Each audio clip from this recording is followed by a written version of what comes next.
கும்கும் பாக்கியா என்ற சீரியல் மூலம் பிரபலமானவர்தான் நடிகை மிர்னால் தாக்கூர். மெதுவாக படங்களில் நடிக்கும் வாய்ப்புகள் கிடைத்தன. மகாராஷ்டிராவை சார்ந்த மிர்னால் தாக்கூர் கடந்த 2014ஆம் ஆண்டு வெளியான விட்டி தண்டு என்ற மராத்தி படத்தின் மூலம் அறிமுகமானார். பின்னர் பாலிவுட் துறையில் நுழைந்தார். லவ் சோனியா, ஜெர்சி, சூப்பர் 30 போன்ற படங்களில் நடித்ததன் மூலம் பாலிவுட்டிலும் பிரபலமானார். அதன் பிறகு பல மொழிகளில் பல திரைப்படங்களில் நடித்து ரசிகர்களை கவர்ந்தார். பிறகு 2022இல் வெளிவந்த சீதாராமம் படத்தில் நடித்திருந்தார்.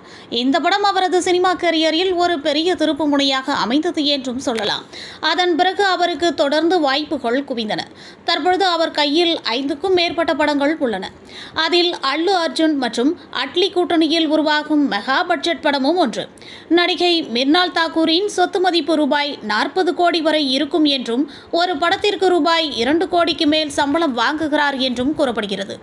தொலைக்காட்சிகளில் பணிபுரிய தனது கல்லூரி படிப்பை பாதியிலேயே விட்டார் மிர்னால் தாக்கூர் என்பதும் குறிப்பிடத்தக்கது. இது போன்ற சினிமா மற்றும் சீரியல் சம்பந்தமான தகவல்களை தெரிஞ்சுக்க சினி டைம்ஸ் சேனலை சப்ஸ்கிரைப் பண்ணுங்க.